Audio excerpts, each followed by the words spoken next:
Welcome everybody to the Expand podcast. We have Zarin Beatty and Kyle Warner in the Expand studio today. Kyle, you are absolutely insane on Instagram, man. Your videos are on a whole other level.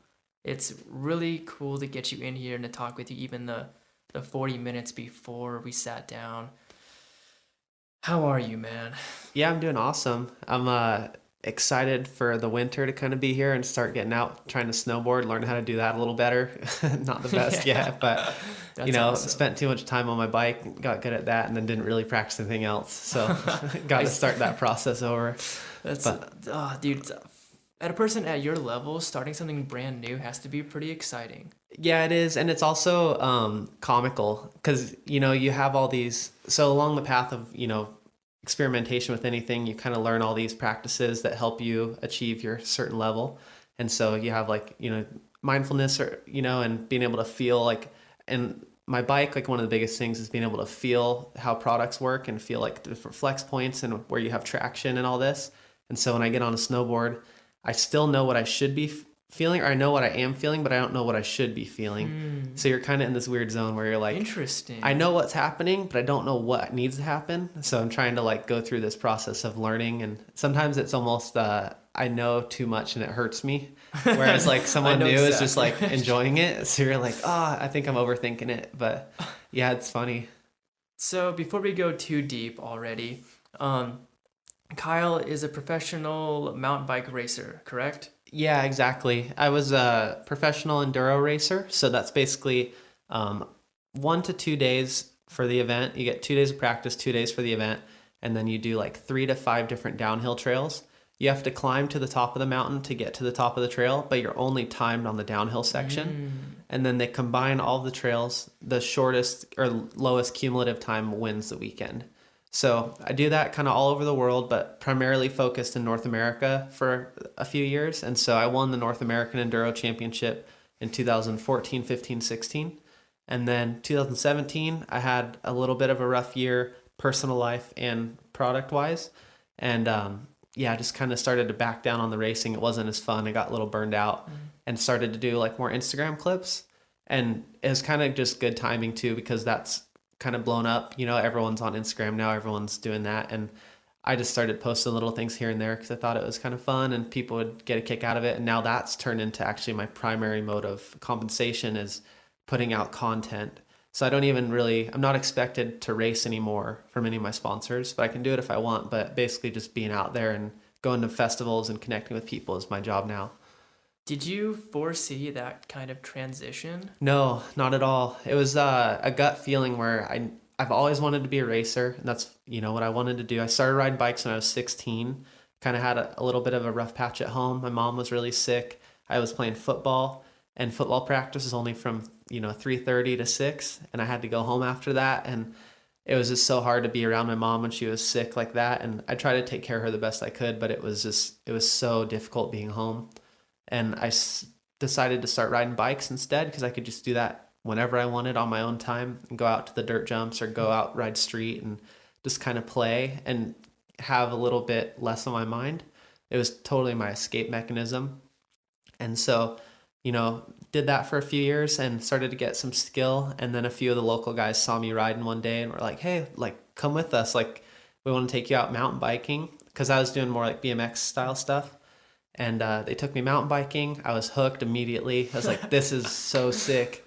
And decided to sign up for a race that summer. And I ended up crashing out, didn't even finish my first race. But then my second race, I won. And so I was like, okay, like let's do this. This will be fun. And That's a good sign. Yeah, the first race was not so good, but the second one went well. So I was like, all right, keep at it. And then, yeah, I just got really kind of enveloped in that whole scene and the lifestyle in the world and started watching tons of videos and meeting all these cool people. And I didn't even know, you'd meet some random dude and they're like, dude, that guy's pro. You're like, oh cool. Like I was so new to it, I didn't have any of that. And then as I got more and more into it, I just became a total fan of the sport and wanted to be one of those racer guys. And that was the path that I set out on, and I was able to kind of achieve that through a lot of hard work, a lot of good relationships with people that ended up helping me out down the road. And then, in 2017, I just noticed my personal life was really hard. My girlfriend at the time had been battling with some cancer, and I had a couple really bad head injuries the year previously, like at the end of the year, and then leading into that year, I had another one. And so, with that and all the stuff going on at home with my girlfriend at the time, it was just such a difficult battle.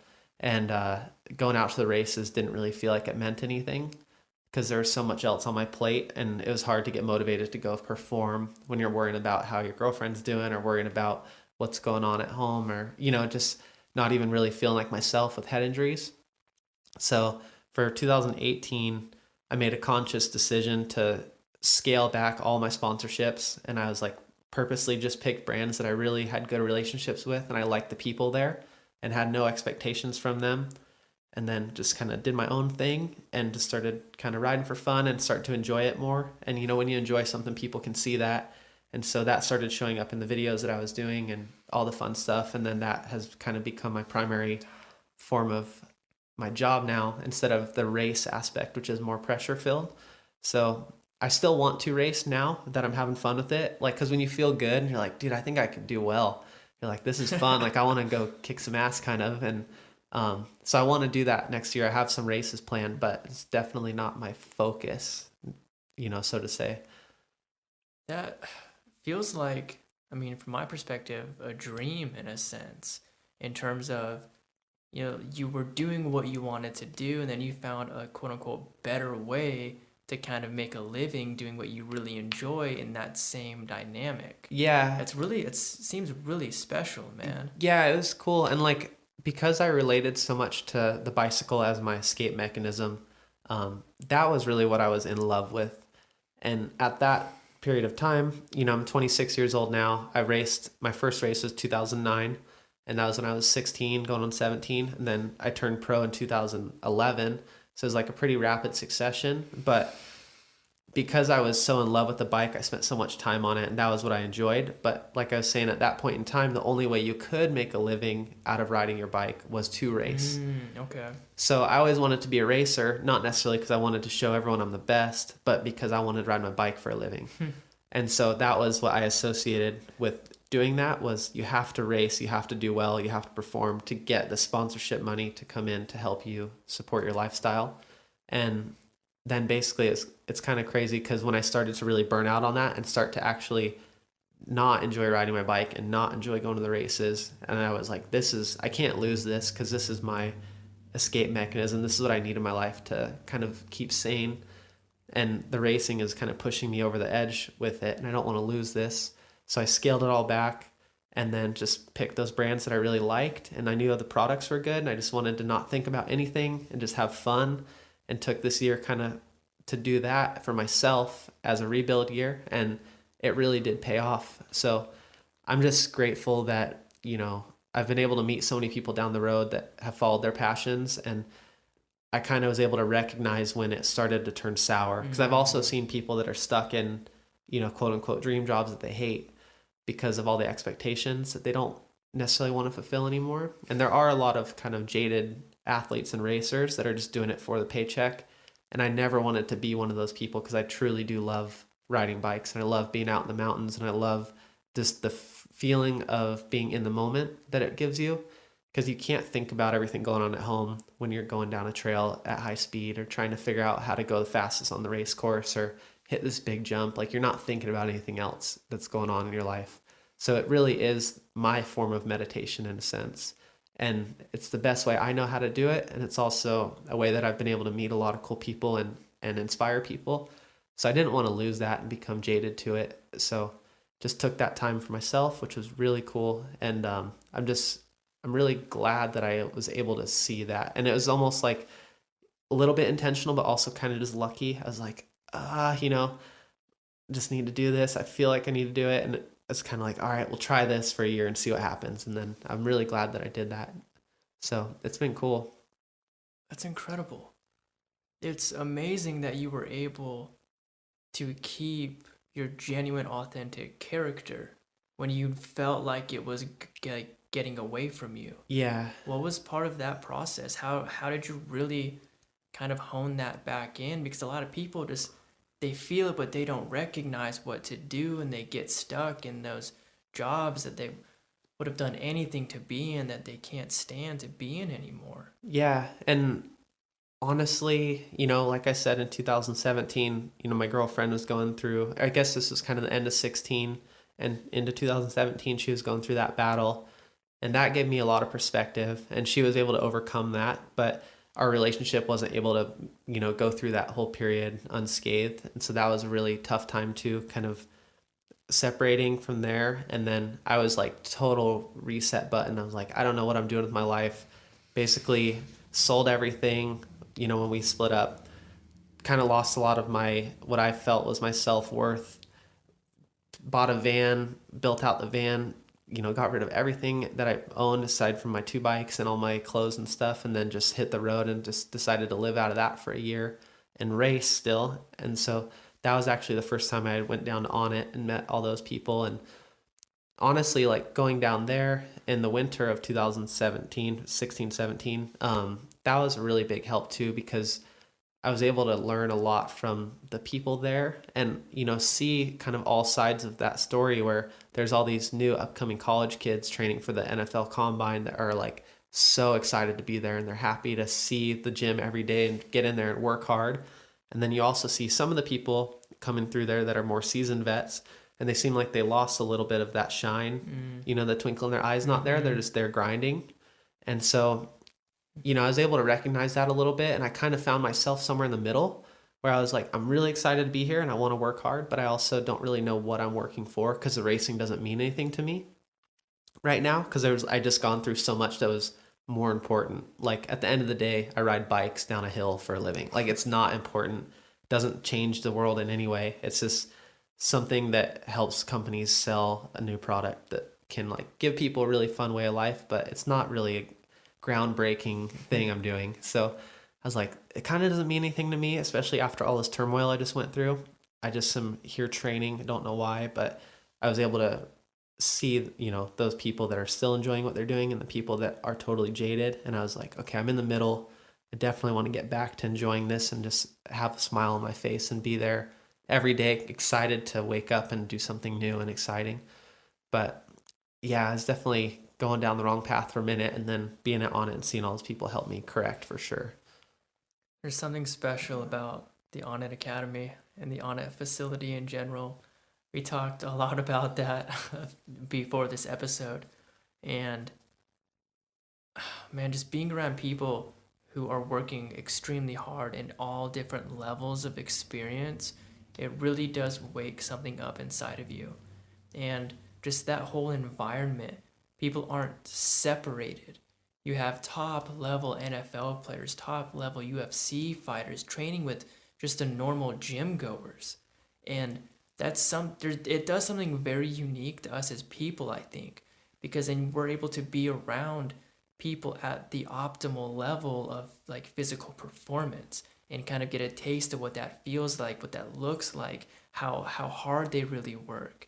It's a really cool place to be, and I've been very fortunate to be there almost 20 times now. The Oh, past wow. few years I've been there a lot, and so just to grab any bit of gems to learn anything I can while I'm there around, whether it's just the members or the coaches or the athletes, it's a pretty cool environment for sure. Totally. And one thing that really stood out to me when I went there is you do have all different disciplines of an athlete there. So you have, someone like the coach Christian, who is basically the movement specialist. And you look at his body type and you see how flexible he is and how good at moving he is through space. And then you also have Coach CJ, who's there, Yeah. who's the power coach. And you look at him and he's a completely different animal, like bigger specimen, doesn't really care about flexibility, is giving Christian shit for what he does. They're going back and forth laughing at each other. But like, all you have all the athletes that those guys train, and like the jujitsu guys that are just unbelievably flexible and lean and able to move in these crazy ways. And then you have the football player, like the lineman or D lineman, that's just explosive powerhouse.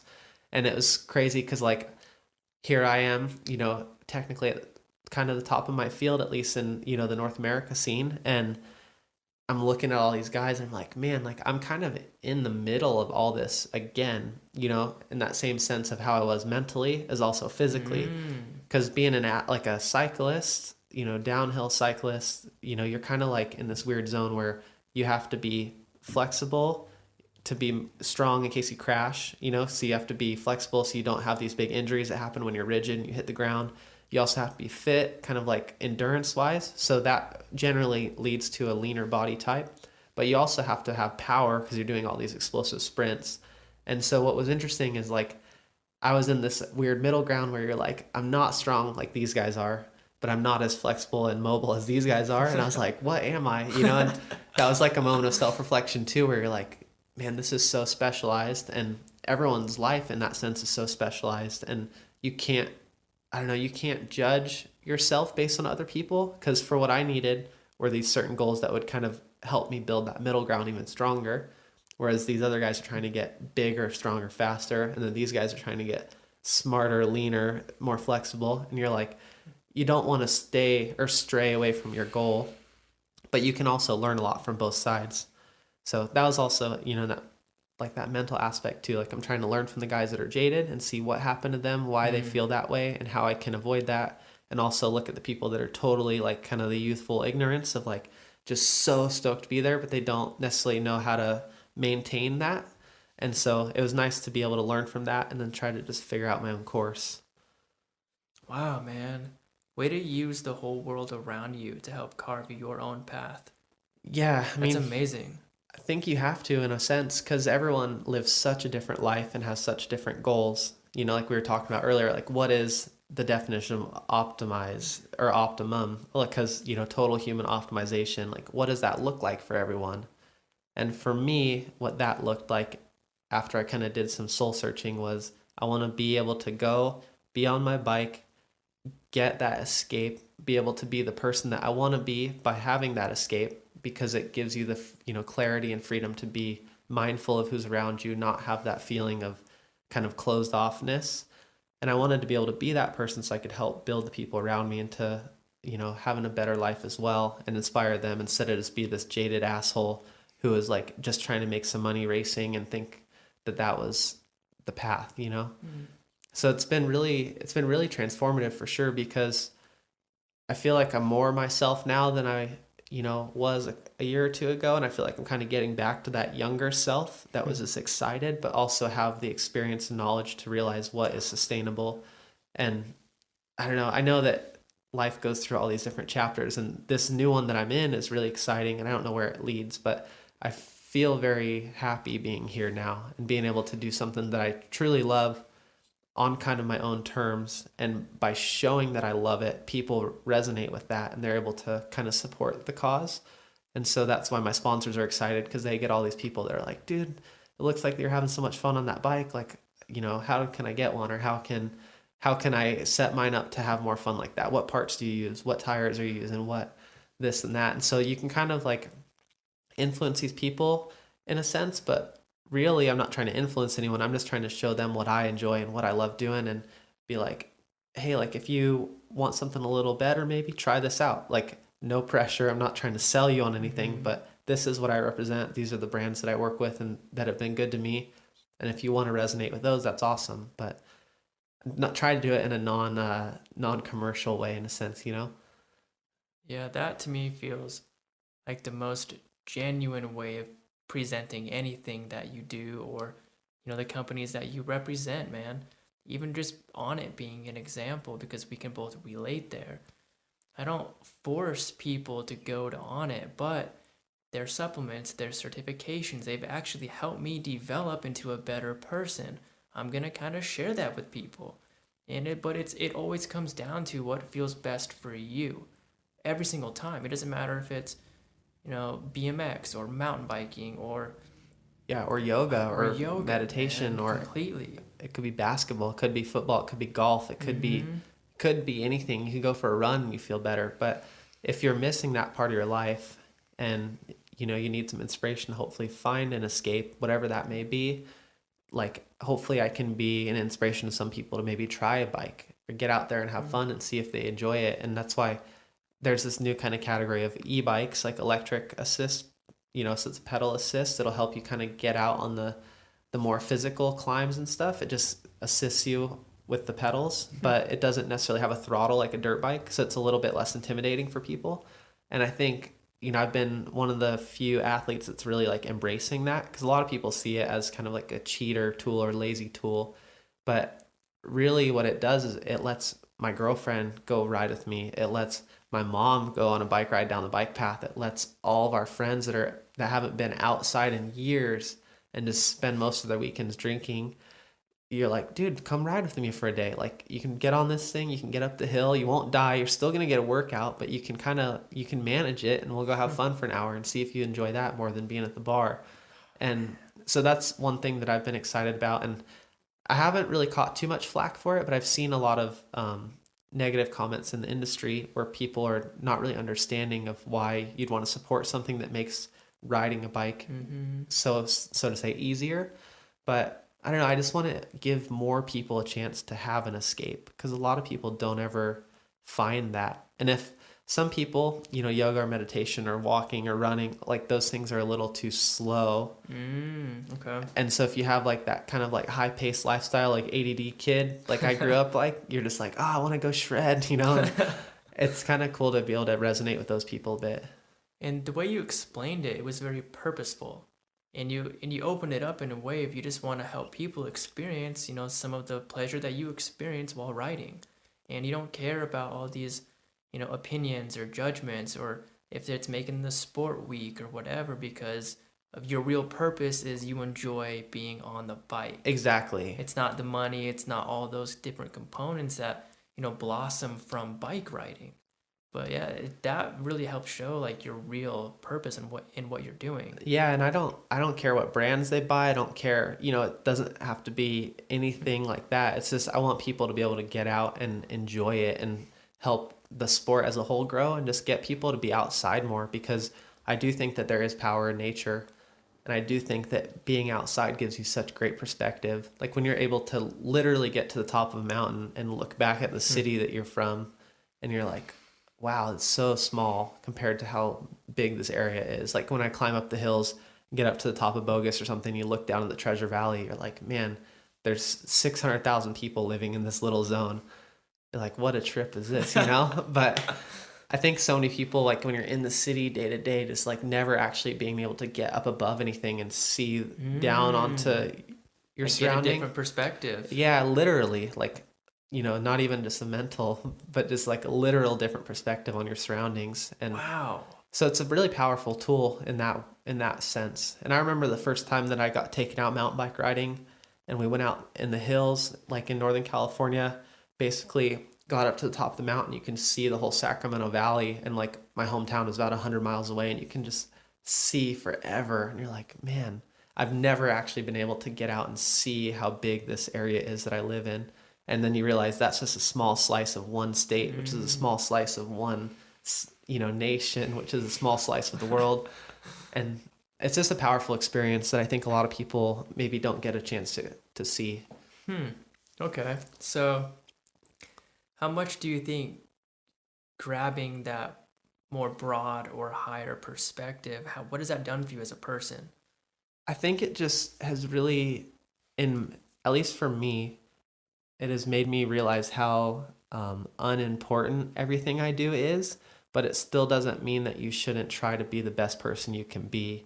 I think a lot of people think that if you don't view yourself as like an important thing, or everything you're doing is like this big giant objective that kind of is very meaningful, you're like, I don't know, it's tough. I don't know how to really explain it, but I don't devalue myself, but I just realize how small I am. And I don't try to make myself feel bigger than other people, because I realize like how small all of us are. Okay. So it's been really powerful in that sense. But I always try to tell people, dude, like all we do is ride bikes. Like we don't mean anything. Like this is nothing. Like this means shit. Like it's just for fun. And I think a lot of people take that offensively, but it's not really an offensive statement. It's just a factual statement. Like in the grand scheme of the entire world, like no one cares about what we do. But there's a small niche of people that really do resonate with it and want to be a part of it. And if you can help them enjoy that better, that's awesome. But don't feel like you're changing the world by going out and winning a race, and don't get that ego, because there's not very many people in the world that deserve to have an ego like that. And I hear like Aubrey Marcus, he talks a lot about ego and checking the ego, and I think that's a huge thing that it's been able to do for me. And one reason why I try to stay humble is because I don't really think that what I do is very important or special in that sense, but I do realize that I can help the people in my surrounding community, which is the cycling community or my hometown or now Boise. So there's a lot of power that can be kind of handed out there, and help these people develop a better life, and that can help a broad audience. But really, it's just riding a bike at the end of the day. It's a super humble approach and grounded. Like you're more grounded where your feet are, not where your head could be. Yeah, exactly. That's huge, man. And being able to travel around the world racing, like that has helped a lot too, because like the lady that kind of helped raise me at the daycare that I grew up at, she's now in her 70s. We lived in Chico, California, and she had never in her entire life been north of the Oregon border. So she'd never gone, 3 hours north, south of San Francisco, 3 hours south, west of the ocean, or east of Nevada. So basically, she lived in this 3 hour drive bubble her entire life for 70 years.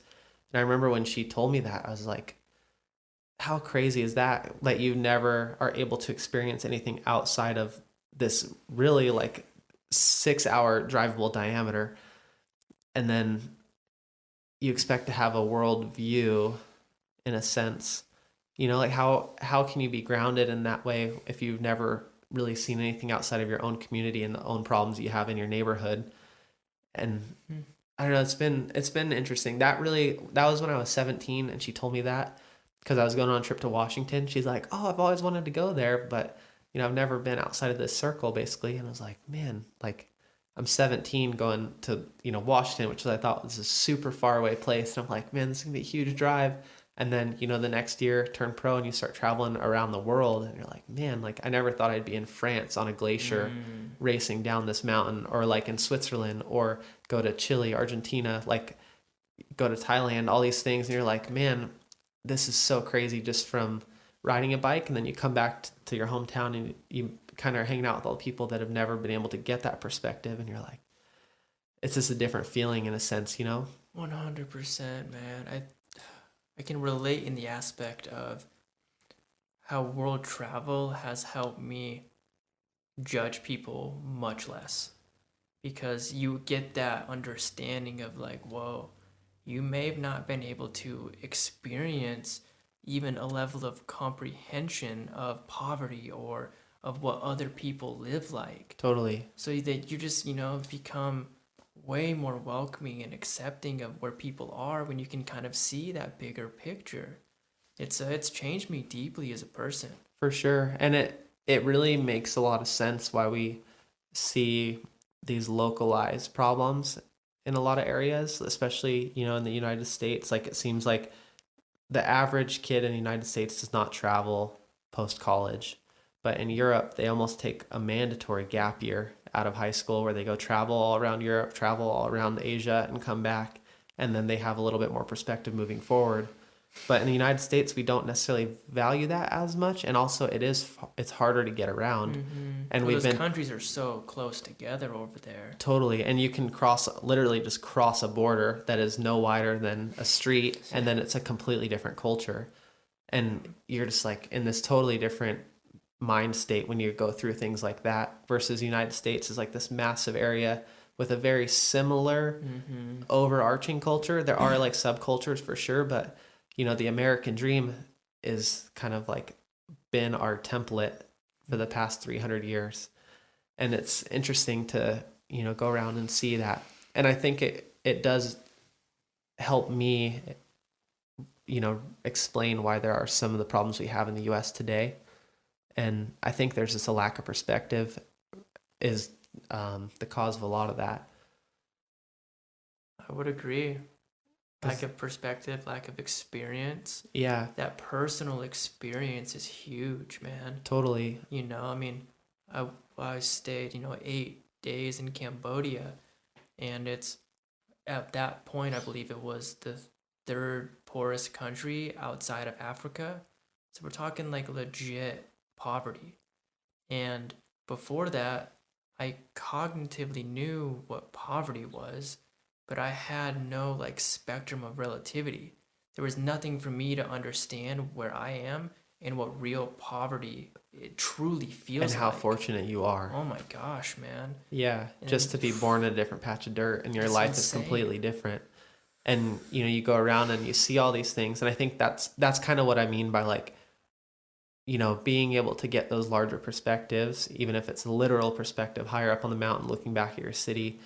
It helps you realize that you are not that important, and you need to just do the best you can as a human to impact the people around you, make their lives better, and that's all you really have control over at the moment. And don't try to think that you're some special person, but don't take that as a negative either. Just be a good person, because there's a lot of them out there, and if we can all help each other and try to make our lives better, I think it reaches really far, because that personal connection is so much more valuable than trying to be a YouTube star and talk to all these Mm. people all the time that don't actually get to experience you and see you and read your body language. But I think you can do a lot. Like I've done a lot of little kids shows, like where you go to the schools and do like a jump show That's expo and so just cool. talk to them on the mic and just give them some just feedback about like my story. I came from the same town as you guys or nearby. Like I know what it's like to be poor. We were on food stamps my whole time growing up. Like I know that struggle, and you can still make something out of it. Like don't feel like you're pigeonholed into this existence. Mm. Like there is opportunity, and a lot of those people know that because they see it on TV all the time, but they never actually get to meet someone who is like, hey, I was here. And Mm-hmm. sometimes that's all it takes for someone to get that like kind of snap in their head, like, oh man, I can do this. Like you meet the one person that you can relate to and you're like, oh, they did it, like I can do this, let's do it. And Yeah, it's really powerful. it And for really me, is. one of the things that really helped me, which was funny, is I wanted to turn pro so bad. And, no one from my hometown had really been able to be a pro at any other sport necessarily. Like there's a few here and there, but nothing mainstream. And then my hometown's Chico, California. And we had Aaron Rodgers, who's the Green Bay Packers quarterback. And he, came out, went pro, won Super Bowl, all this stuff. And basically out here I was, this kid in Chico, like, man, I'm from here. Like I can do big things. Like we have this guy who just won the Super Bowl MVP. Like that meant so much to me. I'm like, all right, we're going racing. Like I can do this. And it's funny because, he was such a big impact to me. And then, hopefully I can be a similar impact to the kids in my community that ride bikes and, love bikes. And they're like, I want to just try to figure out what I'm doing with my life. And you're like, dude, you can do this. Like this path is attainable. I'm not special. I'm just a normal dude who was lucky enough to have good surrounding cast and take these steps and find myself here. So I don't want people to think that like, you know, I'm some special person that has a special talent, because I'm not. Like I sucked at bikes when I started. I was, totally broke fat kid on a Walmart bike trying to learn how to hit dirt jumps. I didn't know what the hell I was doing, but I just loved it. And because I loved it, I spent every day out there until like literally 9 or 10 at night. It's dark, you're hitting stuff in the dark, and then finally go home. You're like, man, I want to do that again tomorrow.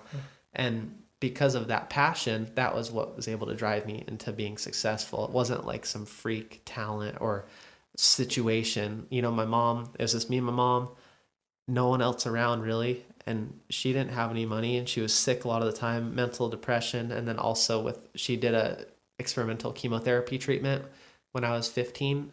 That was when she was really sick for about a year. And like we were fully broke, like no money coming in aside from her $900 on disability. And that was it. And so we were living $900 a month, and like I'm just going out and riding my bike for fun, scrounging up whatever parts I can from the local bike shops, and literally pulling tires out of the dumpsters out of behind the shops just because I love riding so much. And then you see these kids that have like the parents that are like pushing them and trying to get them to be a pro and do all this cool stuff, and like they still don't make it because they're not passionate about it. And I think a lot of people feel like they're never put in a position to succeed, and they kind of limit themselves because they're like, oh, I don't have these resources, so I'm not going to make it. But honestly, if you do love what you do and people can see that in your work, whatever it is, even if it's on an amateur level or pro level, if they can see that you love what you're doing, like it will go somewhere and those doors will open. And that was me basically, just this kid loving it, smile on my face, and people saw that and they're like, "Come on, let's go try this." And then I'm at that race and then some guy sees I'm just loving it and then they're like, "Hey, I want to help you out, sponsorship." And that's how it all grows. It's not like you follow step A, B, C, D, get to this end point. It's like love what you do, figure out what that path looks like for you, and just try to be cool to all the people around you and see if they maybe have a door, the key to open a door that you don't have open yet. So Hmm. It's life becomes really special when you are able to feel what you enjoy. Because so often we're doing things that we think we should be enjoying, but we really aren't settled in the enjoyment of our experience. And for you, at a pretty dang young age, man, you were able to feel pure enjoyment from being on a bike, and you followed that. That's amazing. It's yeah, it amazing. was one, to be honest with you, it was kind of out of like it was almost forced in the sense that being around my mom and helping her deal with her struggles and just basically seeing her bedridden for a full year, and I'm 15 years old. I like got a part-time job at that age so I could help out a little bit and just contribute to the house however I could, but I was so stressed and so depressed that the bike, like the enjoyment that I got out of that brought me back to like baseline. And that kept me from being one of those kids that goes down the wrong path or a different path. And Mm. so I was grateful for that. It wasn't, at that point in time, it wasn't like I was necessarily feeling how amazing riding a bike is for me. It was more of like I go from level 1 on a scale of 1 to 10 happiness to like a 5 or a 6, and it makes me get through the day and be able to get through the week, get through the month, and then get through the school year and kind of move on. And so then as life started to change and things got better, then that baseline level of my self happiness, self worth started to come up, and then you're just like, man, I really enjoy this a lot. Like I want to keep doing this. But at the point in time when I like fell in love with it, it was just because it was the only thing that would really help me get back to normal level and not just feel so bummed out all the time. I would love to ask you what the process was like to become professional and then to be able to relate to the people that you look up to. We talked about this a few minutes before this, and it's been such a beautiful journey for Expand to be around, top level UFC fighters, these people that I watch and support, or millionaires that are doing good deeds and really working, for the betterment of others, and to be able to feel like these are just other people, man. Like we can actually do this with the right decisions, the right choices. These are not out of the realm of possibility. How was that process for you? Totally. I think that was one of the most transformative processes for sure. And like I said, as I became just a total fan of the sport and got really into it, started to know every racer's name in the top, 80 in the world. Like I know every dude, I know every bike, I know every part, I know every video segment, everything. Like I was a true fan of the sport and studied it religiously. And then you go out to like an event and you just meet one of the dudes you watch on videos every night before bed. And you're like, oh my God, like this is so and so. And then like one of the guys I really related to and respected and admired was this guy Jeff Lenoski, and he was like kind of a street trials BMX mountain bike rider, kind of a hybrid of everything, and that's what I did. Like I loved going to the college campus and jumping off stairs and finding little ways to like do wall rides and all this stuff, and he was like the man at that. And so I would watch those video segments on repeat. And then, like in 2015, here I am in Whistler, British Columbia. We got flown up to do this photo shoot for a brand, and Jeff's there. Oh, I saw that video. Yeah, and I'm just like sitting around there, like with Jeff in the top of the mountain. I'm like staring at him for a second. I'm like, man, what a trip. Like this journey over the past 6 to 8 years to where go from total fanboy just a kid, and we were like literally living in an abandoned house for a while, watching these videos at night, and then you go to like being in a totally different country on a bike, having a paid trip from a company to be with that same guy, filming a video segment with him.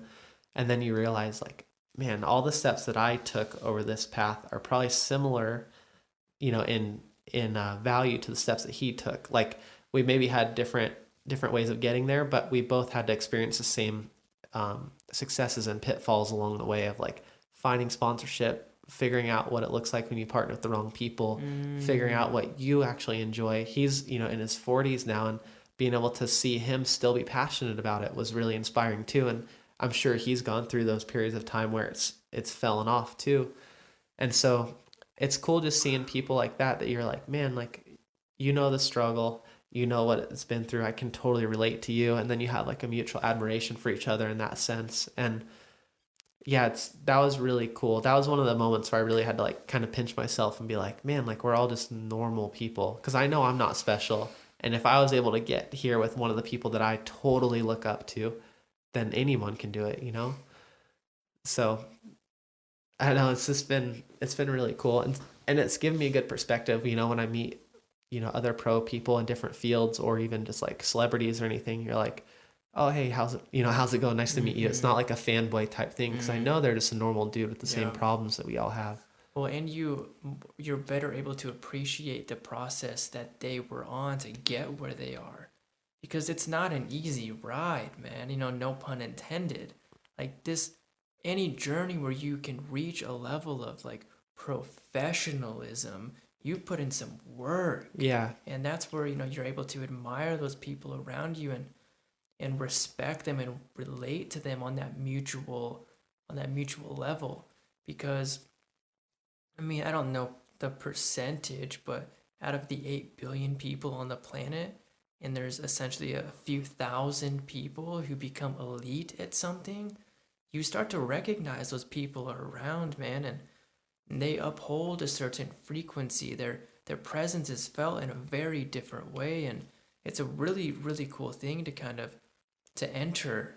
Even at our age, we're both 26, so it's really cool to have you in here and to be able to discuss kind of where you are in your journey and your own development, because we've both had those setbacks of questioning what we should be doing, but we're here, and then we see other people who have been doing it for 20 years longer than we have, and like, damn, like they probably were feeling these same things. Totally. And they just kept with it.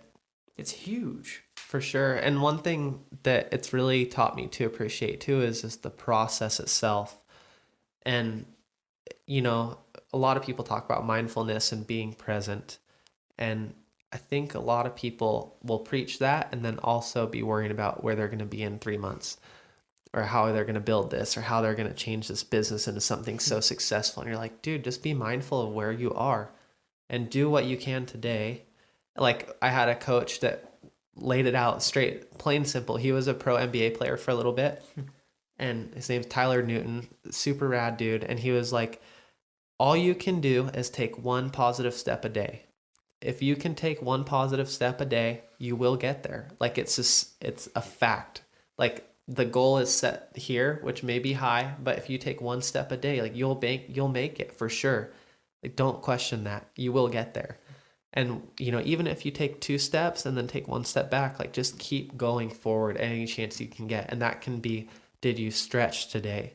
Were you mindful today? Did you go work out today? Did you make a relationship happen today that wasn't there before? Did you connect with someone on a personal level? Did you grow, spiritually today? There's so many ways that you can take 1 step, and it doesn't have to be this massive one. It can be such a small percentage. And if you're constantly trying to gain just even 0.1% a day, like, that adds up so fast. And that's one thing that when he told me that, I was like, man, this is crazy. Like, I just need to make sure that the choices that I make on a day-to-day basis are generally helping me. Even 5 days a week, if you can do that 5 days a week and have 2 bad days, but those 5 days you're taking a positive decision that will help you get towards your goal, like, you'll get there. And it might take longer than you think, but you'll get there for sure.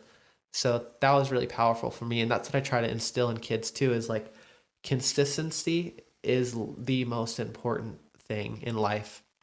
And if you're able to consistently portray the same message to the people around you, then those doors will open up. Mm-hmm. And I think that's, going back to when I was hating, kind of riding and racing, I realized that I was becoming inconsistent with my past, because for so long I was preaching like how amazing this is and how it can be such a great escape. And then I started to realize that I was just hating life. I was hating being at the races. I was just talking shit about the tracks. I was not enjoying myself at this event, where 5 years ago I would have been just losing my mind to, have all this support around me. And then now I'm just like, have all the support and I'm ungrateful. And I'm like, this is not my true message. I need to get back on course because I've been taking backward steps. And so, correct course. And then I started to just try building from there. And that's where I'm at today too. Like, I'm by no means where I think I'll eventually get to, but I'm just at this place now where I really like everyone that I work with. I feel like I have a great relationship with my girlfriend. I feel like I'm in a great town, and I'm just trying to take these small steps towards a better life. So, when setting a goal or something to move towards that one step every day, how important or unimportant do you think it is to put a timeline on that goal? Because the way you're expressing it, it's almost like that timeline wouldn't be proper. Yeah, it's almost so I had another guy that was kind of mentoring me, and I had set a goal. I was like, I want to get a top 30 at this World Cup. And he's like, telling him like, this is my goal. I want to get a top 30. He's like, why limit yourself?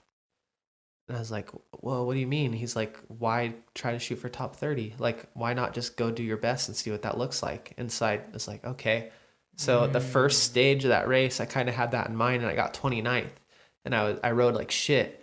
And I was like, whoa, okay. So if my goal is top 30, I'd be content right now. But I was like, I rode like shit on that stage. Like, I need to clean it up.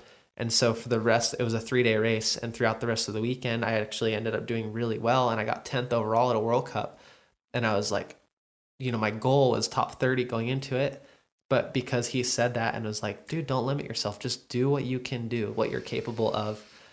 And so that's how I approach kind of the goal setting too. I do think it's really beneficial to have short-term goals, and even up to a year out, like, and I generally try to make like an overarching 5 to 10 year trajectory, but I don't try to pinpoint anything. And, I literally would sit down at the end of every season and I would write out a list of my goals for the next year. And like in 2015, I had 10 goals.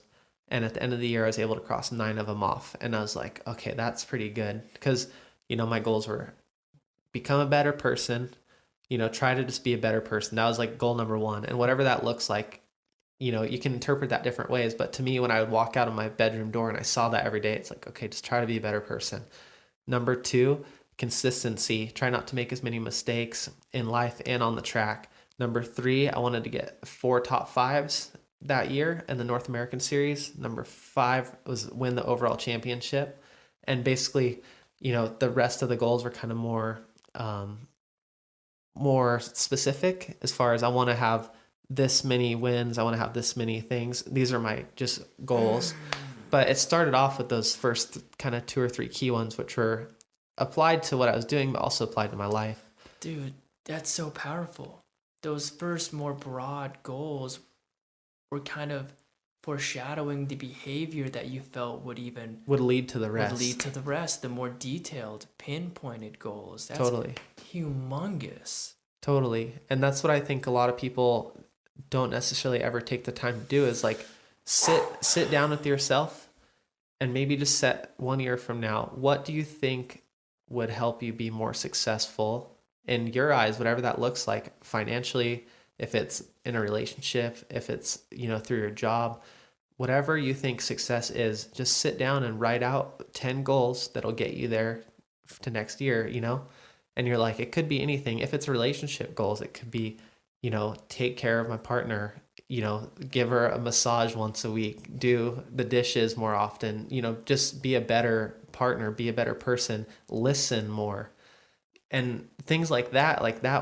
After a year, if you can practice that consistently, you'll be in a totally different mind space. And then all those other goals, say you focus on a relationship, then your job and your financial goals will totally change too. But Man, that's incredibly refreshing to hear you talk about, especially being at your level of performance. Because for me, we briefly talked about the program that we're going to release in 2019. It's built around these principles, man. If you're going to become a person, the person that you wish to be, what behaviors are they going to uphold? What's going to be their morals? What does this person do? And then you can start to fashion your world around, like, okay, well, they would be a better person. And then you can start embodying those behaviors, and then your whole world shifts, man.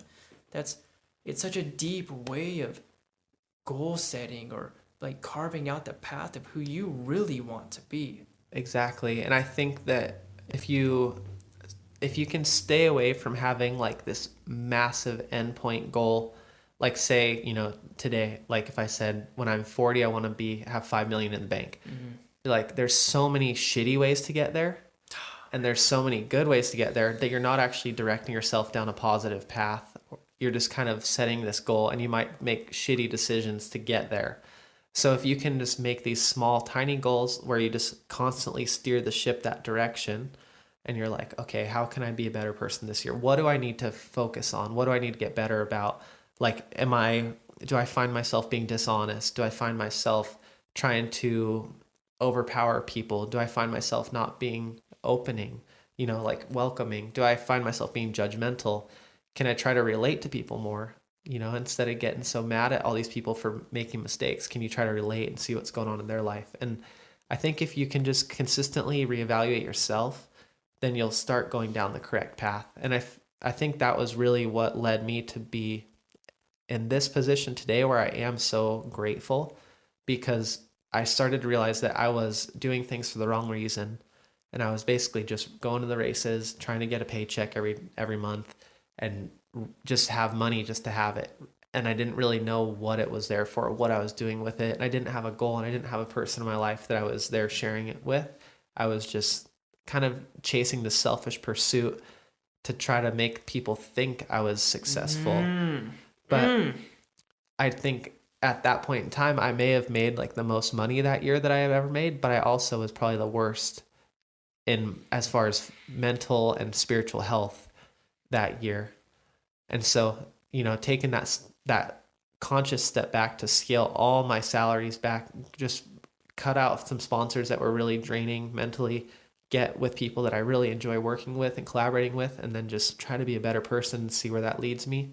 And I would have never thought that this could be a job, just doing little Instagram videos here and there and helping with product development. And now all these companies are like, hey, we want to send you out here to do this cool product release. Like, we'll pay you to come film this video with us. And I'm like, that's awesome. I don't have to chase things as much, because they're coming to me because people can tell I actually enjoy it. And I'm not going out just reaching all the time, because people want to be around people that vibrate that frequency, like you talked about. And I think a lot of those high level athletes, they know who they are. And you see that, and you can tell when you meet someone who knows who they are and they're confident in who they are, it totally feels different than someone who's putting on that front and trying to show you who they want you to think they are. Man, there's like 4 questions that popped in because of everything you just said. It feels a whole lot like you're being instead of doing. And Aubrey's been talking about that a lot recently. When he was just being who he was after the plant medicine and after everything, people were beginning to ask questions. You don't have to try and get people to go to Peru or anything. It was this a different way of approaching by just being who you really are. Yeah. And it's a beautiful way to, man, sell a product or whatever. If you're being the person who finds value in what this is, and you're enjoying yourself, and other people can see that. And the people who are actual people, man, they resonate with that. Totally. Because you're not trying to push anything. You find stuff that works. And you want to provide value to their life too. Completely. So everything I do, I only partner with people that can actually provide value to others. So if I work with a company or anything, it's not because I'm trying to push product and make money off them. It's like, I love this product. It gives me joy. It works well for me, and I want other people to experience it too. And so I think people can resonate with that for sure. And I think that's when having long-term relationships with brands really pays off well, because you're able, like I rode for the company that I'm with now in 2013. They were the first company to ever give me a paycheck, and it's called Felt Bicycles. And then they gave me a paycheck, and I was like so stoked. Like, it made my world. That was the biggest year for me. First time I went to Europe, first time I did that World Cup race where I got 10th, like did all these cool things, got my first podium nationally, and was able to just like travel around with my buddies, eat PB&Js, sleep on the floor, and like just have enough money to get by and do all the races. And I was so stoked. Like, it was one of the best years of my life for sure. And then I left them on really good terms, and I got a really competitive offer for another brand, but always kept the Felt guys really close to me because I loved working with them. Rode for this other brand for 4 years, and then, when it was time and I needed to kind of like reset, I left that brand and I called the guys at Felt. I'm like, hey, will you take me back? They're like, for sure. We don't even care what you do. Just come be on the bikes. Like, we just want you to enjoy it. So, and now that's turned into this really cool opportunity where they're bought by this larger company called Rosignol, which is a lot of skis and snowboards and everything. And now this $1 billion company is going to like use me as the front man for their bikes next year, which is a huge opportunity. And I was like, that all came from just trying to keep that door open when I was 21 years old and not just be a shithead who's like burns a bridge. If you can just keep being a good person, then that leads to these bigger opportunities down the road. Whereas if I would have just totally burned that bridge, I would have missed out on this last opportunity to reset myself, and then I also would have missed out on this newer opportunity in front of me. There's a deep wisdom in that, in building relationships with other people who are actually good people. And I had no idea that being more of myself would be able to attract people like you into my life. And now I can like relate to you in a way where, like, this is like these moments right here, this is what I live for, man. To be able to discuss with somebody else who's doing beautiful things in the world and experiencing and learning and gathering perspective. If I appeared to be successful and I wasn't actually being who I am, dude, Then what does it mean? You wouldn't be here. No, not at all. And I see so many people like that, especially in this day and age with how big social media has gotten, and with how easy it is to fake fame on social media. Man, it's insane. It's really challenging for people coming up, because they look around, and dude, I get inundated with kids that are like, how can I grow my Instagram? And all I tell them is just be someone who you would want to follow. And that's like the only advice I can give them, is post things that you like doing and just be someone that you would like to follow. Don't try to like go out and get shit, because that people can feel that, and they can feel when you're trying to get things from them, and it makes them push back. But if you're just being yourself and you're like, and I like, by no means am I like killing it. Like, I have a decent amount of following, but I don't focus on the number. It's the quality of people. And like, even they can measure things like by engagement percentage. And we just did this big like social media summit with one of my sponsors, and like, it's funny because there's some guys that have like 4 or 5 million followers or whatever, and they have like a 3% engagement, and then, or even less, like, some of them are like 1% engagement. And then you look at, say, someone like myself or another guy who I really admire, and we have like 50 to 70% engagement with our followers. And just being able to have people around you that actually care and are interested in what you're doing, and that you can actually resonate with, and just show them a cool way of life, instead of just being like buying a ton of fake followers and buying a bunch of fake likes and trying to look famous.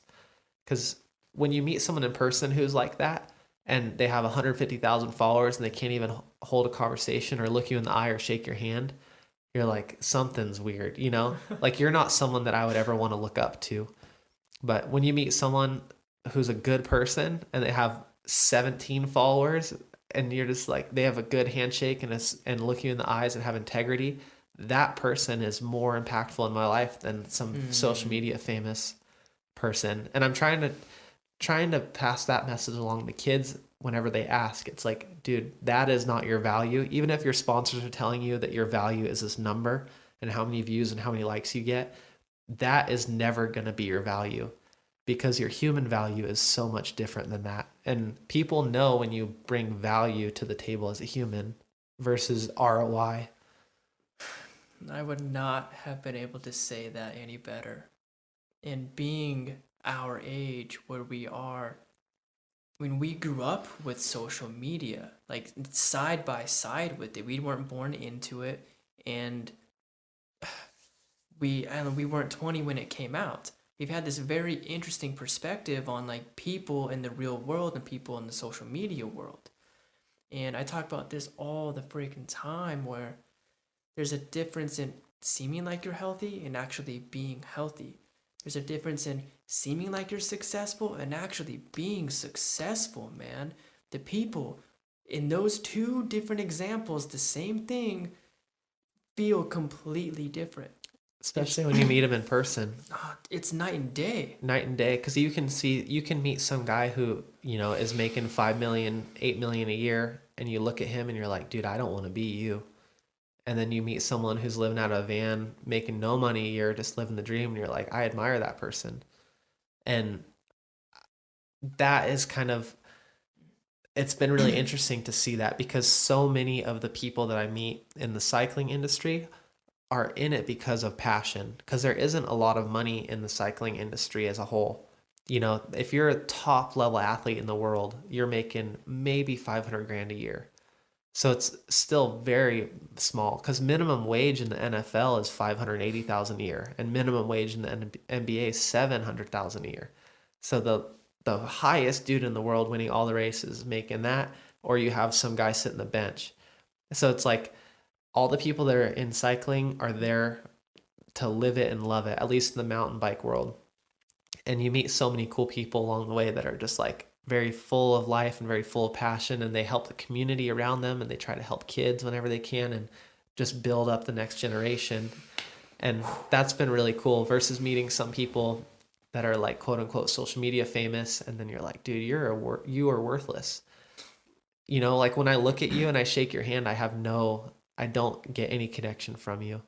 And I think there is a fine line where there are people that can do both well, and that's someone kind of in a sense like an Aubrey or like a Rogan or some of those people that we, look up to a lot, but they also have integrity. And all they are, like Joe Rogan is a good example, because all he is himself. Mm-hmm. And he's made a following for him by being himself, and he attracts people that want to hear authentic shit.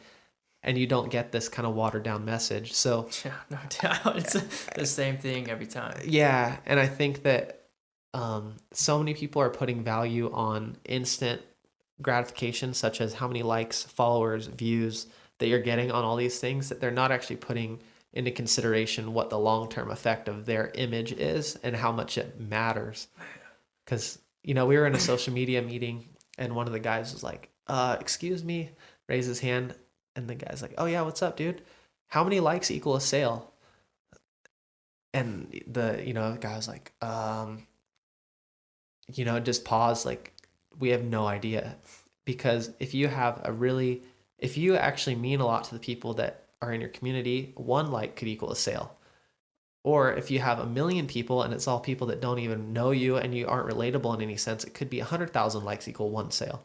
So I think that there's so much emphasis put on sheer numbers that they really miss out on the fact that, like, it is quality over quantity in a lot of that. And I think if kids could learn to just be themselves and not focus on trying to get famous and think that that's the only way to success, like, they'll find a better path and they'll be a better human. I love what you're sharing with the youth and how it's be the person that you would like to follow. That's some of the most beautiful advice that could be given to people who are much younger than we are. Because we get caught up, man, in worth and numbers. And you're talking about, when you set goals, you go broad first. That means you build the base of the pyramid. Build the base, man. That foundation, that's what will uphold you when 8 years down the line, if you purchase all of these followers, but nobody's actually following what you're doing. They're just some robots or something.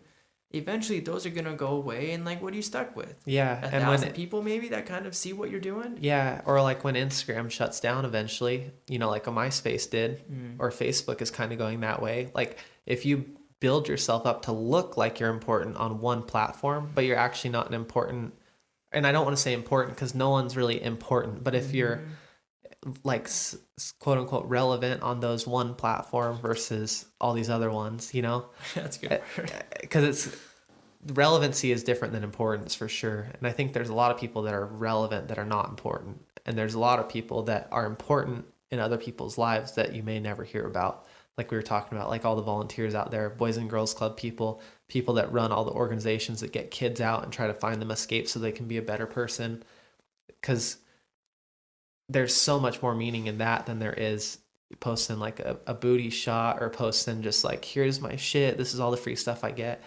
And, like we're all guilty of that sometimes for sure. And, like I said, that average, if you can average 5 good days a week, you're killing it. So if you make some mistakes here and there, that's fine. But, on a whole, if you can just try to be the person that you would like to know and be friends with and follow and just kind of build a good base and provide value to the people around you. That's really all that it comes down to, is if you can provide value with the insight you have or some, technical ability that you have or whatever it may be, if you can just provide value that someone didn't have before meeting you, then that's a great thing.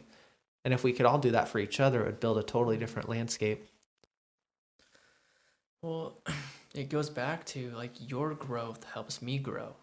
And if you become a better person, you're going to help me become a better person just by being who you are. Just like meeting the people that you looked up to who are professionals. They got to a level that you can now reach because they've been there, even mentally. Yeah. It's And like I said, like Aaron Rodgers, like because he was able to excel in this one sport, but I was able to relate on him on this one level of being from the same hometown. It totally opened up the door in my head that I can be something. Because everyone always, when I was growing up, is like, oh, you're stuck here. Like basically don't get stuck in Chico, don't get stuck here. Like it's a beautiful community, but a lot of people never leave and experience other things. Not necessarily that's a bad thing, but we've always been taught that that's kind of how it goes there, and you grow up there and you don't leave there and you just have a good life there and that's it. But seeing this guy excel on what many consider to be one of the highest stages of athletics, I was like, dude, I can do this for sure. Like we got this, It's incredible. Man, we are an hour and 10 minutes in. This, it's such an honor to be able to engage in like a genuine discussion as people, even though our backgrounds may be in something completely different. Totally, yeah. Because, like you said, start broad, right? And what are we all? We're all people. And then you kind of go down from there. And then at the very end of the pyramid is that one thing that's like, what do you do for a living? And that's like maybe the only real difference with a lot of us, because we're all people, we all go through the same struggles, we're all trying to figure out our path in life. And then you have this basically massive pyramid that all results in what do you do for a living, and all we focus on a lot of times is the end point. But if you can think about everyone you meet as just another dude, and then at the end of it, if you meet them, get to know them, and then at the end of the conversation, oh, what do you do? Yeah, right. I find that happening a lot. Yeah, and it's funny. It happens in reverse. Instead of like going up to someone, hey, what do you do? Like, what do you do for work? And then they're like, oh, I'm a doctor. And you totally judge the conversation differently than if they said, oh, I'm a janitor.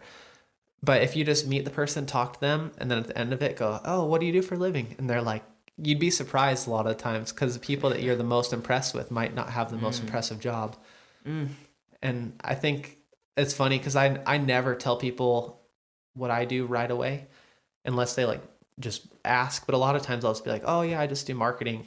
Like if I'm on a plane or something, and we'll talk for the whole flight. And then at the end, we'll kind of like get further into the conversation. But I don't know. I like genuine conversation instead of like people looking up to you, because I don't feel like I should be on any different level than anyone else. It's just, we're all the same thing.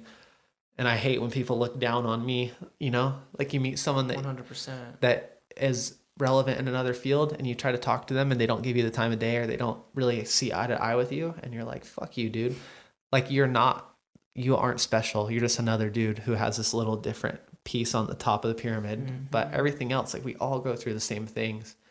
We all have family struggles, whatever that may be, relationship struggles, health struggles, body struggles, movement struggles. Like we all deal with that. And I do the same things, you know?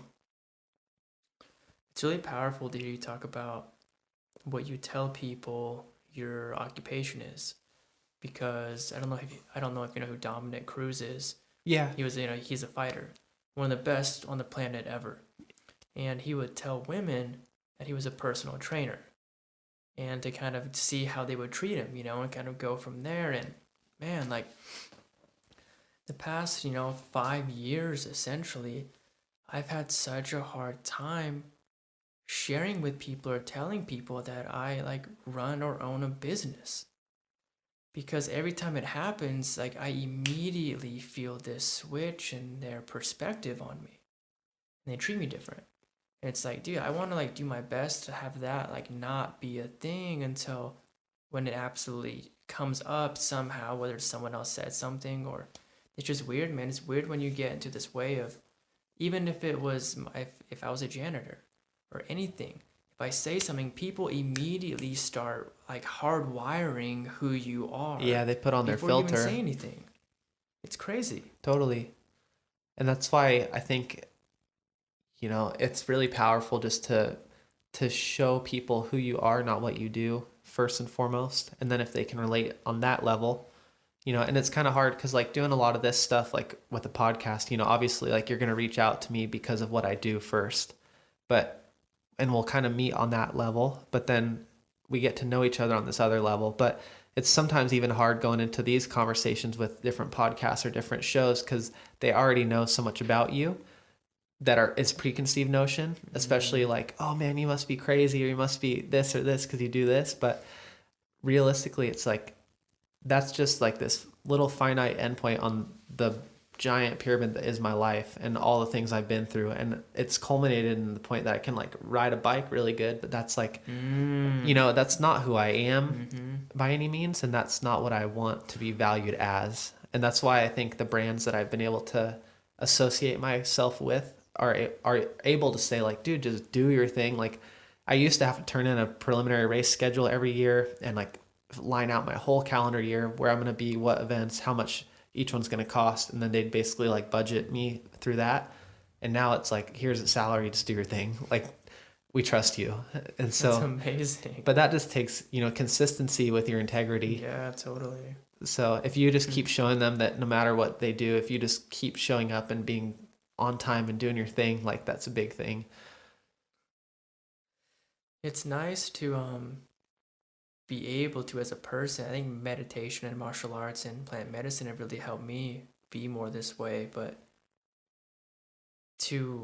when you walk in this room, you're just another person to me, and whatever comes up in discussion is gonna come up in discussion. And so to kind of be able to like shed those layers back and just kind of be people with other people. Yeah. And I think that's, earlier you're asking about what it's like to meet the people you used to look up to and then be a peer with them.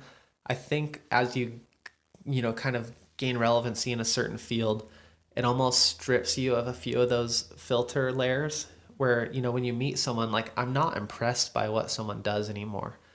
Like I really don't care. Like it's just about who they are as a person. And so, I'll meet like a pro motocross racer or something that makes millions of dollars a year. And they are like, hey, I'm so-and-so. You're like, oh, cool. What's up, dude? Like, don't be a dick, like in the first 2 seconds, you're like, you don't have to have a puffy chest right now. Cause no one cares. Like we're all so meaningless in the grand picture. So don't try to present yourself to me in any sort of way.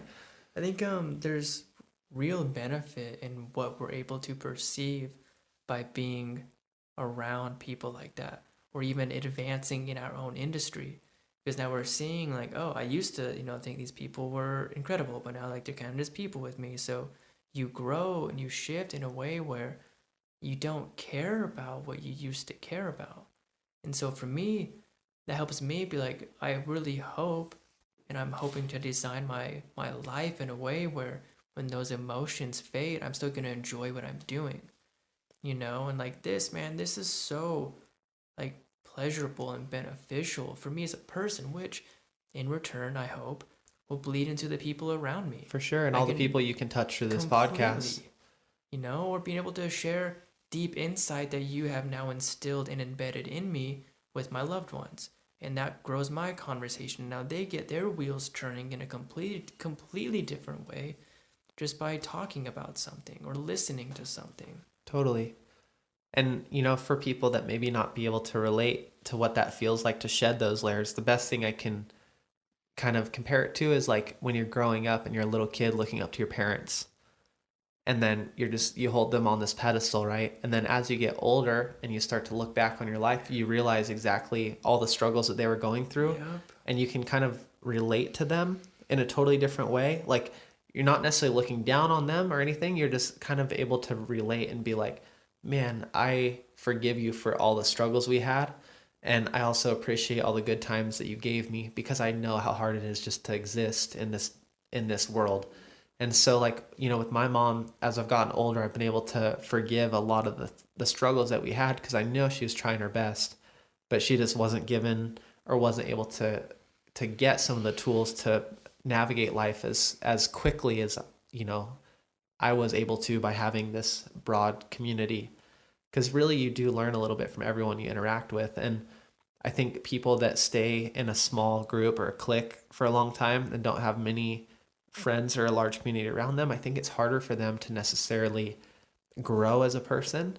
But it's becoming easier with podcasts like this and with, social media. That is one of the good things is people that live in a small community that might not think like them. So say they live in a very conservative area and they have these other kind of thoughts and approaches to life, they can actually relate to people that they've never met before by expressing these ideas. So I think that's really powerful. But in our parents' generation, if you never were exposed to that idea, how are you ever going to find out about it?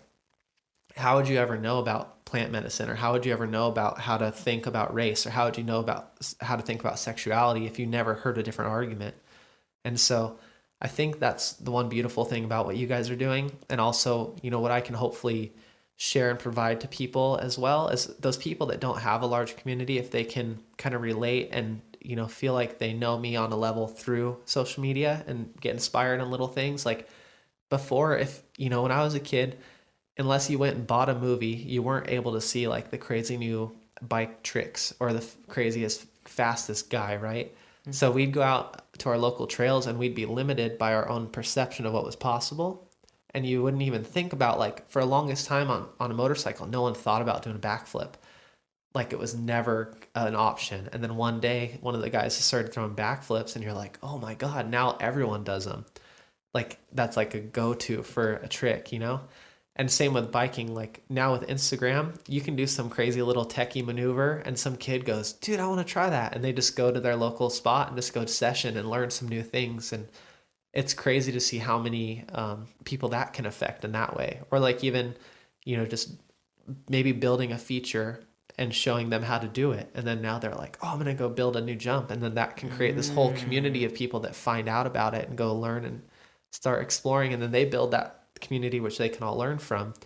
So it is a really special thing for sure. And I don't want to ever totally discount social media or anything like that, but I do think that there is a lot of people that try to value themselves through it, and it's not really a way to value yourself. It's just a tool to provide value, if that makes sense. Like you shouldn't be trying to quantify exactly how much you are worth, but you should just be able to provide the insight and knowledge that you already have to new people and help them kind of raise their level too. But like we align perfectly with that. That's our deep purpose for this podcast, for this platform, is to help share knowledge and resources that we've been fortunate enough to come across. And that's the key word right there, is fortunate enough to come across. Because when you travel and you go to some of those other areas of the world, you realize that those people just do not have the access to that information. And if they did, it would be a totally different world. And I think we're getting to that point for sure. And that's really exciting because I think that'll kind of level the playing field. And once the playing field is a little bit more level, then the people that are actually good people can start to stand out more, because there isn't that barrier of knowledge necessarily. Because I know in my experience, like listening to Aubrey and Joe Rogan and going to On It and talking to all these people with different experiences, it really has helped me expand my mindset for sure. And I drive so much to all the events. Like, in 2017, I put 52,000 miles on my van just in the summer, driving all over. That is so many miles. So many, like between living out of it full time and driving all around, cross country several times. Like I put in all those miles, and that's, well over 1,000 hours of drive time. And all that time, if you can spend that listening to the same songs you've heard over and over again on repeat, or if you can just start trying to find these new podcasts and get new perspectives, even if it's ones that you don't necessarily think you'll align with, it's good to just experience them. Man, Kyle, thank you so much for being here. That was such a pleasure, man. It's a big beauty in what it's even being discovered by me in this room is how many people like you are in Boise. You know what I mean? Like these people are popping up, man, and like I keep, a few friends of mine are like, you're finding these amazing people around. It's like we're finding each other. There's something really unique happening in this area where I'm kind of hoping to shine a light on. There's a lot of people out there like you and Yeah. like all of the other people that have been in here, or I don't know, I think we're not as different as we think we are. No, we aren't. And that's why it is a big message for me that you shouldn't, I don't want to say you shouldn't ever look up to people, because that's what got me to, where I was, because I was admiring these people and I wanted to be like them, and then slowly started to build my life that direction. But you shouldn't ever feel like you're at a lower level than anyone else. So like look up to, that means that you're below. So if you can say you admire or you respect what they do, then that's a totally different conversation. So, I've always respected and admired all these different athletes, and I've always wanted to kind of portray what the traits about them that I like, and I try to bring that into myself. And even like something as simple as my riding style, like the style that I have on the bike, it's kind of a collaboration of the 4 or 5 guys that I really were influenced by the most. And I kind of pulled like how this guy hits corners, how this guy hits jumps, how this guy does little tricks and whips. And I bring all these things in to build myself. And then hopefully some other kid can bring in a little bit of me into their portfolio down the road. But I don't ever want people to necessarily look up to me, because they're not below me. Like we're all on the same level. It's just, there's a lot of people out there that are good people. Wow. So.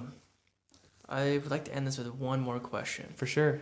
So, your body awareness has to be on a whole different level with the jumps and with the trails and finding how to get underneath trees and just everything that I've seen. I've only seen, a small, minuscule part of everything you've done.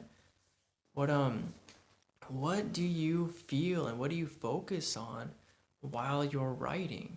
What's that experience like for you? Yeah, it's funny because, going back to the very start when talking about trying to learn a new sport, it really is, I suck when I try to learn new things. Like it takes me a long time, but then if you just keep at it and you start to like get a hang of it, you'll start to get better.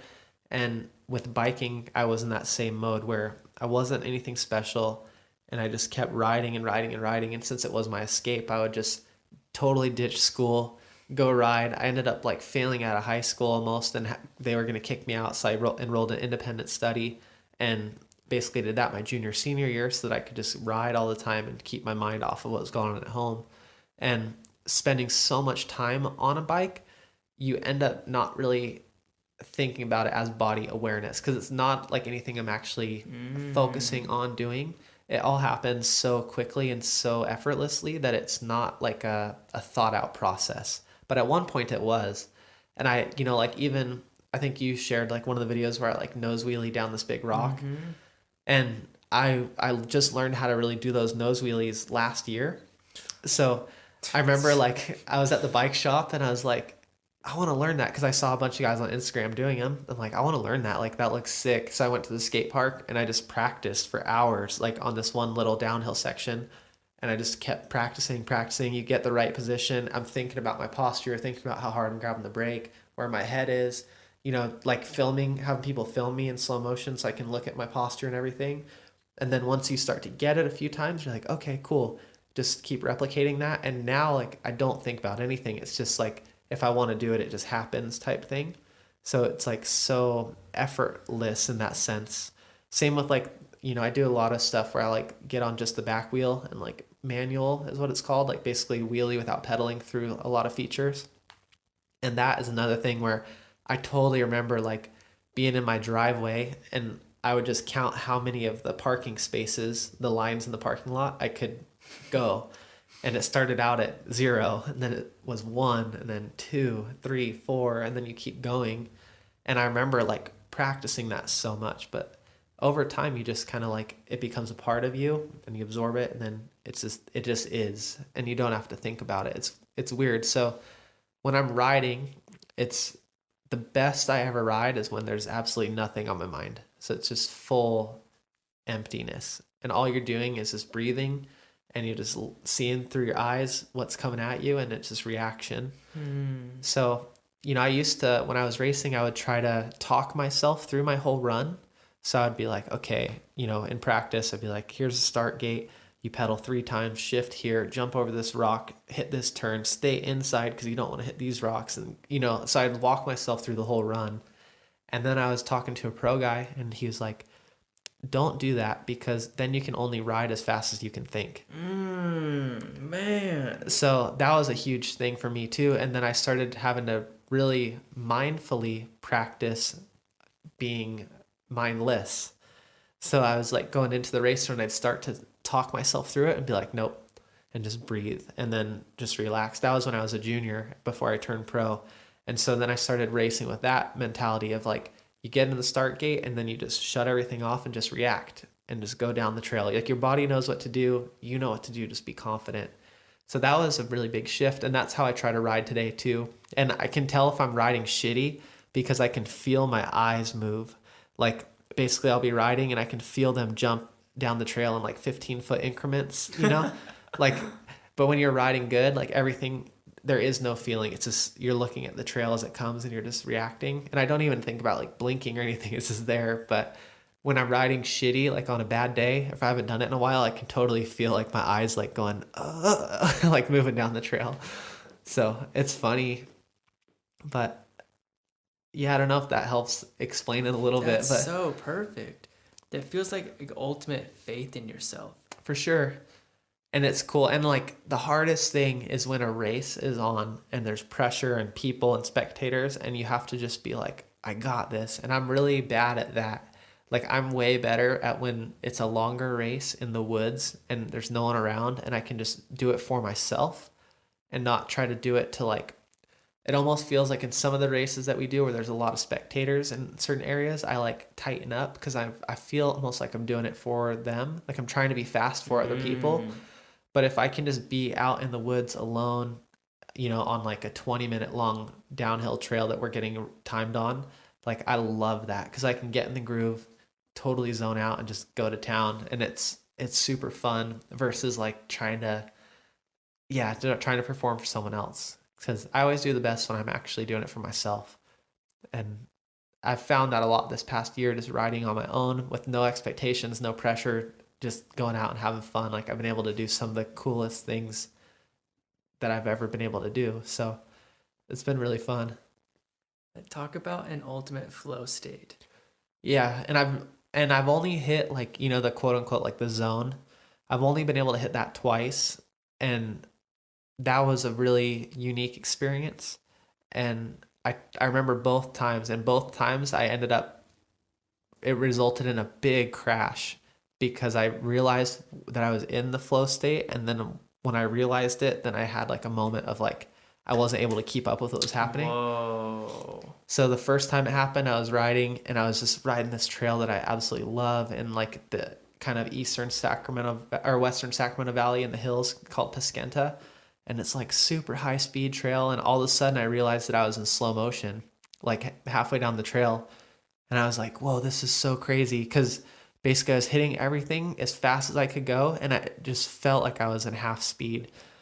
And so you're riding down the trail effortlessly. And then all of a sudden I got to this one section and I like kind of remember the conscious thought of like, whoa, everything's in slow motion. And then I just slammed the ground and I wake up a minute later and my buddy's like, dude, are you okay? Because I was like so in the zone that everything was happening at such a high level that when I started to like go back to where I normally reside, it just, I like had a slip for a second and just lost traction on my front wheel and crashed. And the other time, same thing. I was trying to chase my friend who was like someone I really admired, and he was ahead of me on one of our local downhill trails. And I was trying to catch him, like gave him a head start and tried to catch him by the end. And I was reeling him in, and I just was like, oh man, like this is the same thing again. And then that also resulted, like as soon as I realized it, like just weeded myself. I'm like, dude, like I wish that I need to practice the mindfulness to get there again, because it is a really beautiful state. And I think that's the closest, that I've ever been to like that kind of divine like flow state. And, growing up, I never did drugs or anything. I never even smoked weed, or like I would drink, we drank when I was in high school, but my brother battled with meth addiction. Like my older brother, he's 13 years older. So when I was in like junior high school, he got really bad into meth and heroin from an injury racing motorcycles. And that always scared me away from drugs. So I like totally had never altered my consciousness at all until a year ago or 2 years ago when I went to Jamaica for a film trip, riding trip. I was like, all right, let's do it. Like, I feel like I'm in a good enough place, like happy enough place to like try some of this stuff out. But, it's, that was the first time in my life where I felt like you could reside in a different state of mind. And that was really powerful too. And I've always wanted to get back there, but I've never been able to. Do you drink? Rarely, and not for any reason other than I got burnt out on it. Like we partied hard in high school, and like 2012, I was drinking a lot in the off season, trying to hang out with some girls that I liked, and then basically Naturally. realized, Yeah. and then I realized like, oh man, this is not helping me. Totally, man. So yeah, but I'm not against it, and like I'll occasionally smoke weed and take edibles every once in a while, but it was actually funny, going to Jamaica and we were around it, and I was just like kind of planned it that whole year when I knew I was going to trip. I'm like, all right, I'm gonna smoke weed there. That'll be like a fun, cool story. And we did like a 7-day trip around the island to all the different riding spots, and it was like 22 people kind of getting shuttled around in a bus, like going riding everywhere. And that was really interesting because as soon as I got high, it totally made me relate to a lot of my friends that I grew up with that were always stoned, and you're like, oh, I get this. Like, it's really a comfortable place to be in because you can kind of just get that same feeling that riding gives me almost. But like, I feel like, Like with less effort. yeah, like when I got high, basically I could just chill and just relax and everything melted away. And it was a very like calm, non-anxiety inducing state where you're not worried about what's going on around you. It's just kind of like, okay, this is nice. I can breathe. You just relax. And I can get there with biking too, but the only difference is with biking, it feels like it's a little bit more like it's not as long lasting. Obviously it's there while you're in the moment riding, but then you're done as soon as you get to the bottom of the trail or whatever. But you don't have any of the kind of like lingering effects either. So I can kind of like go on with my day, like get that respite, okay. and be like, okay, I'm good, and then move on with the day. Whereas when I smoke, I feel like I'm kind of done for a little while, but I also know everyone handles it differently too. And then, yeah, I went on a hike in Zion a couple weeks ago, and we did like a little bit of shrooms before the hike, and then hiked through Zion, and that was really cool too. But that was more of just like, I don't know, a little bit more like high vibration state to me. It felt like.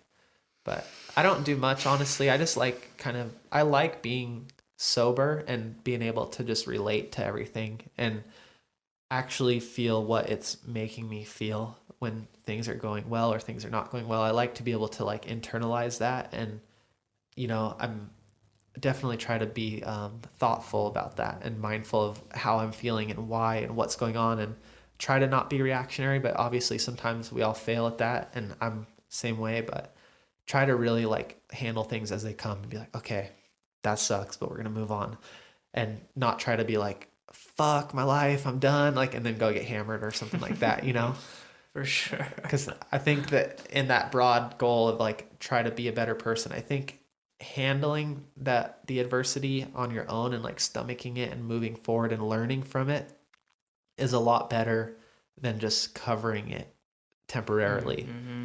So, And that's long term better. long term better, yeah. Yeah.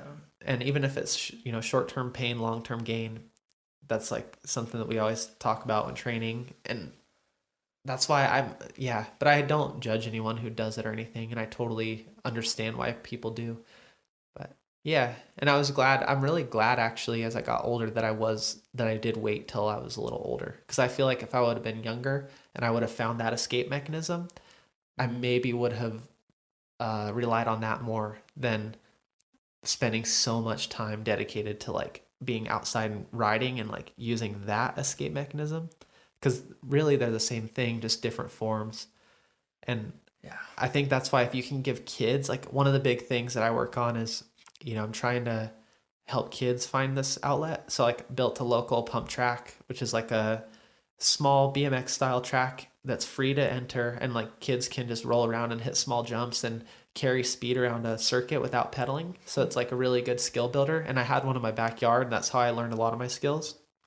And we built 2 of those in my hometown, and then like actually the meeting I have today at 1 is to go check out a site to build one here in Boise with Dang, yeah. man. That's rad. Yeah, so like that kind of stuff is cool, because if you can get 1 or 2 kids, even if it's 1 kid that goes to that track, and I'll drive by the one in Chico when I was still living there. I'd drive by there at like 7 o'clock at night when everyone's usually inside eating dinner. There'll be like 1 straggler, and there's like 1 kid out there with a shitty bike and like torn clothes and no helmet, and he's just like riding, and that was me. So that means the most.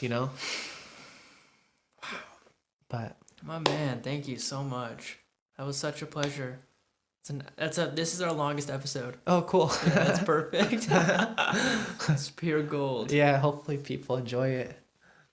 I feel like they will, man. That'll be excuse me. All of that was it was perfect. So thank you for being here. Yeah, thanks. Definitely appreciate it. How would you like people to find you? I mean, just on Instagram, and it's just my name, Kyle Warner, and then MTB. And the only other thing that I have to say is we're going to be doing a fundraiser for the campfire, which is the big fire that happened in Paradise, California, near my hometown. I'm going to be getting with all my sponsors and getting a bike together to raffle off, and then a bunch of memorabilia gear from a bunch of other athletes. That's awesome. So keep an eye out for that, because we'll probably launch that in mid to late January.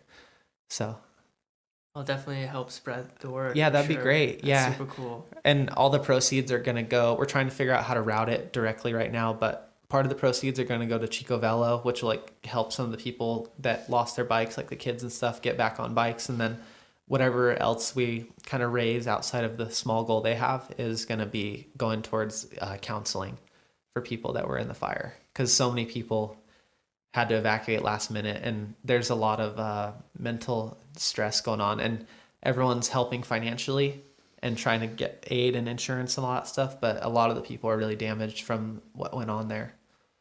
So That was a big deal. yeah, 30,000 people were homeless in a day. So it's really intense, and over 14,000 houses burned down. I think 100 people basically ended up passing away, most of them older, and then the whole entire town of Paradise, which is 27,000 people, was evacuated basically in the flames. And so yeah, it was a very intense moment, and I felt guilty not being there to help. And so I'm trying to do what we can by being here and helping raise some money and help people get some counseling. It's really beautiful, really special. I was there in LA when the fires were going on, I think you went back too for Yeah, to for a Northern couple days. California for the one up there. Yeah, it's we could see the flames from where we were. Yeah. Which, dude, that was a big deal. Yeah, when I went back last week just to go kind of survey the damage and talk to a few different nonprofits on how we could route money.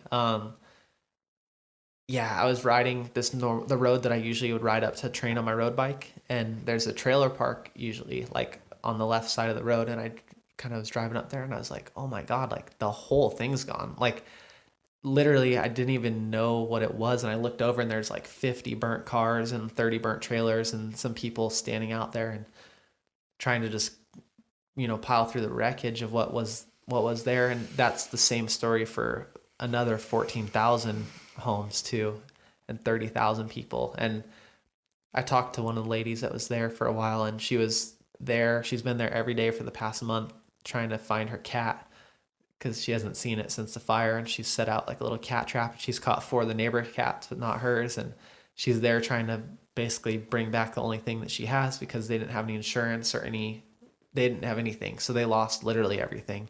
And then they're basically living at just an adopted family's spare room right now. And so talking to her, and she was going through school, so she had finals that week too, and dealing with all of this. And she was there during the fire and helped evacuate everyone, and her ex-husband was there, and they were trying to fight the fire, and then all the propane tanks started exploding because everyone's on propane up there. So literally the fire's coming down the hill, propane tanks exploding everywhere. And he's been having PTSD style nightmares of just explosions all night, waking up in the middle of the night since then. So there's a lot of damage, physical damage, and then there's a lot of emotional damage there too. And I don't think that we spend enough time as a community focusing on emotional and mental damage. And so we're going to try to figure out a way to help pay for some counseling for as many people as we can, especially a lot of the high school kids that went through that and lost friends, family members, relatives that all moved to different communities, and also the people that really don't have anything. So that'll be a really special project for sure. Yeah, we will help the best we can. Yeah, from just here. spread the word. That'd be Yeah, great. totally. Yeah, and it'll basically just be like a raffle style thing. I think $5 raffle tickets. So try to just get some good reach. Even if my Instagram followers did it, we'd be able to raise 150 grand. So it's like that is the one cool thing about power and numbers for sure. But You're a good dude. thank you. Yeah, for sure. Thank you too. Hold on. Finish this off right. You are welcome back here at any time. Awesome. Kyle, for anything to talk about that again, Yeah. the foundation or the fundraiser, or when you release or build the park, if that happens, when Yeah. that happens, you're welcome back here at any time. That'd be awesome. Maybe we'll touch base again after that and see how it all goes. Cool. That So- sounds perfect. Cool. Well, thank you. Kyle. I appreciate it, man.